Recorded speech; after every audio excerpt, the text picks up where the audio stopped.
everyone. Today we'll start from the question number 4 of exercise 3.2. Beta, in question number 3, what you have done, you have just find out the which number is greater. In question number 4, you have to find out which number is smaller. Same process you have to do here. जो आपने वहाँ पे किया था वही यहाँ पे करना है. एलसीएम पहले से एलसीएम लेना है डिनोमिनेटर्स का. Then you have to make the denominators equal. ठीक है, डिनोमिनेटर्स को आपको इक्वल बनाना है and then you have to find out which one is smaller. Look here, first part is 1 by minus 3 minus 1 by 4. 1 by minus 3, you know that 1 by minus 3, 1 by minus 3 का मतलब क्या होता है minus 1 by 3. और 3 और 4 का अगर हम एलसीएम की बात करें तो कितने होता है, कितना होता है 12. तो हमें जो डिनोमिनेटर है हमारा कितना बनाना है 12. सो 1 इंटू 4, 3 इंटू 4, हमें डिनोमिनेटर को 4 से मल्टीप्लाई करना पड़ेगा तभी तो हमारा 12 बनेगा. अब जब डिनोमिनेटर को कर रहे हैं तो न्यूमरेटर को भी करना पड़ेगा ताकि हमारे नंबर पे इफेक्ट ना पड़े. ठीक है, तो ये हो जाएगा -4/12. सेम सेकंड स्टेप में भी आप करोगे. 4 को किससे मल्टीप्लाई करोगे 12 बनाने के लिए 3 से. Then you have to multiply the numerator also. This is -3/12. अब मैंने आपको एक चीज बताई थी कि नेगेटिव में जो जितना बड़ा होता है वो उतना ही छोटा होता है. Yes, so -4/12 is smaller. अब -4/12 अगर स्मॉलर है तो इसका मतलब कौन स्मॉलर है 1 by -3 is less than -1/4. Second part is -7/10 2 by -3. Same पहले डिनोमिनेटर को एलसीएम लोगे, एलसीएम लेके डिनोमिनेटर को इक्वल बनाओगे. फिर देखो जो माइनस में मैंने बताया था जो जितना बड़ा होता है वो उतना छोटा होता है. यस, इसका मतलब -20/30 ग्रेटर है तो छोटा कौन हुआ, स्मॉलर कौन हुआ -21/30. अब -21/30 अगर स्मॉलर है तो -21/30 किसके लिए यूज हुआ है -7/10 के लिए. Okay, then complete question you have to do the same करना है आपको इस क्वेश्चन में. थर्ड पार्ट भी आपका सेम है. एलसीएम लोगे पहले, फिर डिनोमिनेटर को इक्वल बनाओगे, फिर ये बता दोगे कि which one is smaller. Okay, in B part also look here 7/8 5 by -4. What is the LCM of 8 and 4? It is 16. So make the denominator 16 first. 16. अब 7/8 को 16, 8 को 16 बनाने के लिए किससे मल्टीप्लाई करें 2 से. तो न्यूमरेटर को भी सेम नंबर से मल्टीप्लाई करोगे. ठीक है, दिस इज 14/16. अब यहाँ 5 by -4 है. 5 by -4 का मतलब पहले तो क्या होता है -5/4. ठीक है, दूसरा अब 4 को किससे मल्टीप्लाई करें कि 16 बन जाए 4 से. So multiply the numerator also with the same number. So this is your -20/16. अब -20/16 बड़ा है या 14/16 बड़ा है. ऑब्वियस सी बात है, जो पॉजिटिव नंबर है वो बड़ा होता है, नेगेटिव छोटा होता है. तो 14/16 बड़ा है. हमें क्या बताना है स्मॉलर कौन है. स्मॉलर ये है. अब ये स्मॉलर है तो इसका मतलब कौन स्मॉलर है 5 by -4 is smaller. In next question -6/13 and 7/13. देखो -6/13 -6 by -13 है बेटा. -6 by -13 का मतलब है 6/13. माइनस से माइनस कैंसिल हो जाएगा.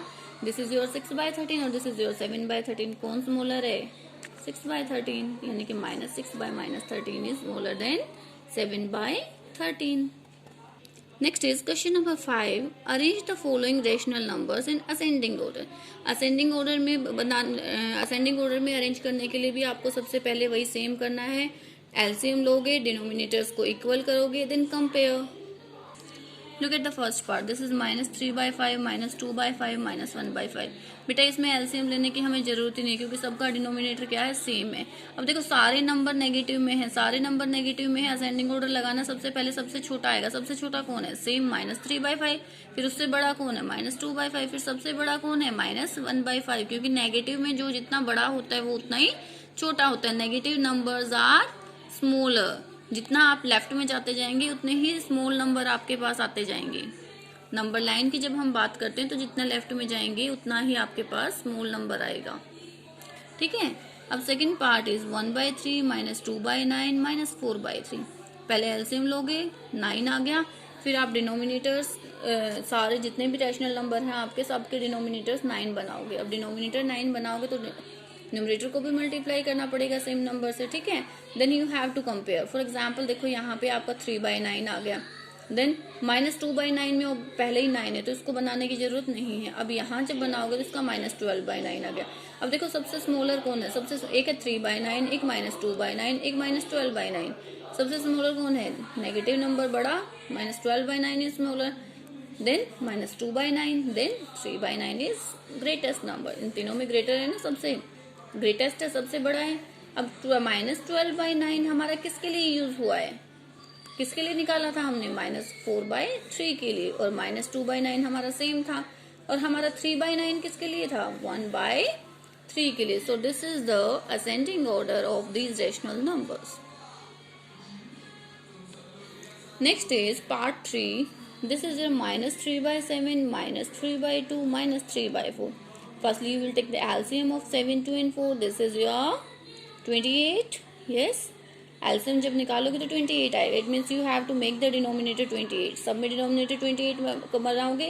जब यहाँ denominator 28 बनाओगे तो जिससे नीचे मल्टीप्लाई करोगे उससे न्यूमरेटर को भी मल्टीप्लाई करोगे.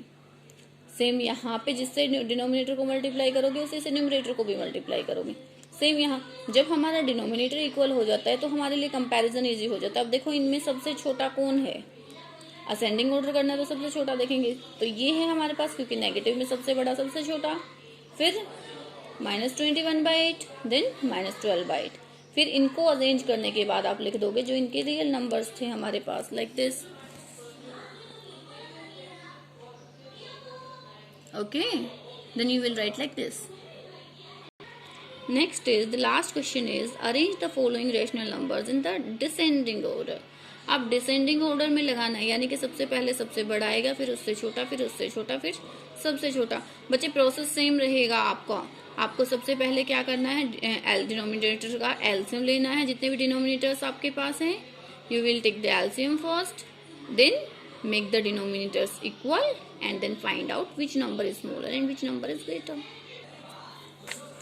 Like in this question, -7/10, 3/5, -17 by -30, -8/50. LCM जब लोगे सारों को तो एलसीएम कितना आएगा, 30. ठीक है, अब एलसीएम 30 आ गया तो आपको यहाँ 30 बनाना, 3 से मल्टीप्लाई करना पड़ेगा. न्यूमरेटर को भी सेम नंबर से मल्टीप्लाई करोगे. यस. नेक्स्ट में 6 से मल्टीप्लाई करना पड़ेगा, न्यूमरेटर को भी सेम. यहाँ तक जब आप मल्टीप्लाई कर लोगे तो मल्टीप्लाई करने के बाद आपको कंपैरिजन करना है. अब हमें डिसेंडिंग ऑर्डर में लगाना है. इसका मतलब हमें सबसे पहले सबसे बड़ा नंबर चाहिए. सबसे बड़ा क्या, 18/13, देन 17/13 एंड देन -16/13, क्योंकि नेगेटिव का बड़ा नंबर छोटा होता है हमेशा. Then -21/30. Yes. Firstly 18/30, then 17/30, then -16/30, then -21/30. Then write the real values for this. Yes. This was your exercise 3.2. And after that beta you have to prepare yourself for your unit test also. Prepare your chapter 1 and 2 for your unit test, and if you will have any problem you can ask to me. Okay, no need to hesitate, just call me or text me, I'll solve your problem. Thank you, have a nice day.